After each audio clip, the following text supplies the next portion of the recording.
Seja muito bem-vindo, muito bem-vinda a mais um vídeo do nosso quadro Lê Responde. Nesse quadro quinzenal, eu respondo questões de provas para te ajudar a prestar concursos, prestar prova de título de especialista, enfim. E para esse vídeo, eu separei duas questões da prova de título de especialista em fisioterapia e terapia intensiva neonatal e pediátrica do ano de 2023. Bora revisar as questões? Primeira questão que a gente tem aqui, então, o enunciado fala o seguinte: menina asmática de 7 anos apresenta crises recorrentes de broncoespasmo, cansaço aos esforços e sinais de atopia que melhoram com inalação com broncodilatador e corticoide.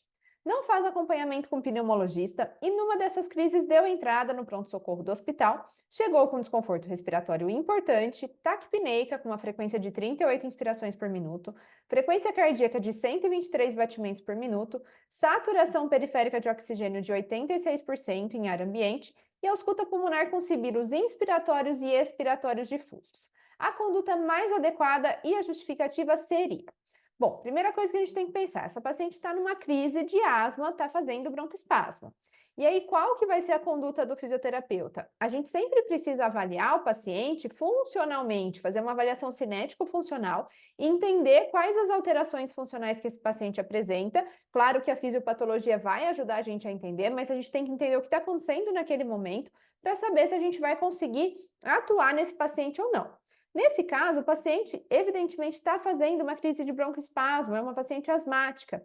E ela está com uma obstrução importante, tanto que ela apresenta sibilos tanto na ins como na ex. Isso é um sinal de gravidade, porque durante a inspiração a via aérea aumenta de tamanho. E aí a tendência é que o ar passe com mais facilidade. Mas se esse paciente está apresentando sibilos mesmo durante a inspiração, que tem esse aumento do tamanho da via aérea, significa que a obstrução dele é bastante importante e isso, claro, vai ter impacto no desconforto respiratório, está aumentando a resistência de vias aéreas, está impactando nesse desconforto. E aí, o fisioterapeuta pode atuar? Como? Talvez fazer um suporte, e a gente tem evidências já na literatura de que a pressão positiva, a ventilação não invasiva, promove uma certa broncodilatação, mas técnicas específicas de fisioterapia não vão ajudar no caso do broncoespasmo. A gente precisa esperar esse paciente receber broncodilatador, que é uma conduta médica, esperar, deixar ele melhorar esse desconforto respiratório para daí ver o que a gente consegue fazer por ele de técnicas mais específicas. Pensando em tudo isso, então, o que a gente tem de alternativas ali que poderia mostrar para a gente a alternativa correta? Alternativa A: manobras de higiene brônquica, oxigenoterapia, posicionamento e broncodilatador, pois a causa destes sibilos e cansaço é secreção. Não é secreção, é broncoespasmo. E manobras de higiene brônquica a gente não faria nesse momento. Então, essa alternativa está errada. Ventilação não invasiva, posicionamento e broncodilatador para melhora do broncoespasmo e conforto da criança. Exatamente isso que precisa nesse momento. Vamos dar suporte, posicionar essa criança, esperar o broncodilatador agir para daí a gente conseguir pensar o que ela precisa, se ela precisa de mais alguma coisa além disso, tá? Então essa daqui era a nossa alternativa correta. Vamos ver por que as outras estavam erradas. Alternativa C: manobras de higiene brônquica. A gente já falou que não vai fazer manobra nesse momento. Deambulação: o paciente está cansado, está taquipneico, está super desconfortável. Vou colocar ele para deambular? Não, deixa ele quietinho, né? A causa primária é secreção? Não, de forma alguma. Precisa caminhar para melhorar a circulação e ventilação? Não é isso que a gente precisa nesse momento. Talvez num outro momento ele precise sim deambular, mas não nesse momento de crise, de broncoespasmo, de maior desconforto respiratório.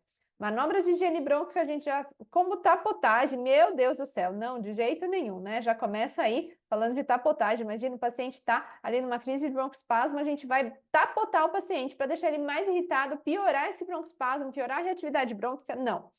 D: oxigenoterapia e posicionamento, pois são condutas necessárias para a melhora do broncoespasmo e conforto da criança.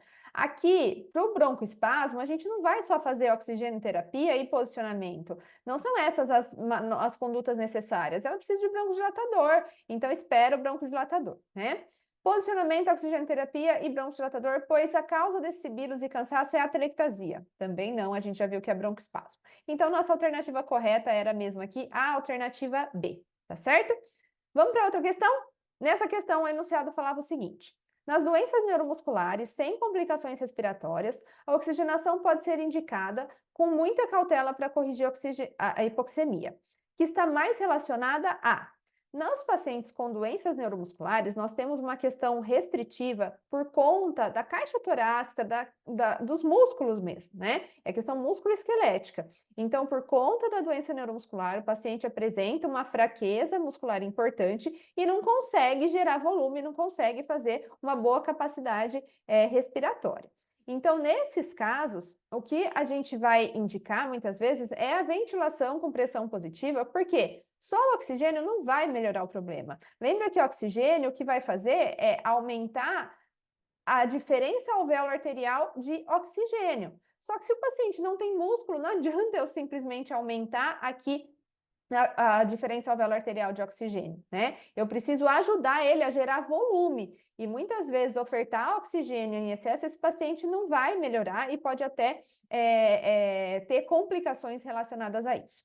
Então, aqui, nas doenças neuromusculares, né, a oxigenação pode ser indicada com muita cautela, mas ela está relacionada, não é a shunt intrapulmonar, porque a questão aqui não é primariamente as atelectasias que o paciente faz, não é imaturidade pulmonar associada. Hipercapnia é comum, sim, nessa situação, mas não é para hipercapnia que a oxigenoterapia vai ser indicada. Daí, no caso, né, seria para hipoxemia e não para hipercapnia. Hipocapnia comum associado às doenças neuromusculares, não na verdade, o paciente geralmente apresenta a hipercapnia e, de qualquer forma, o oxigênio não ia resolver esse problema.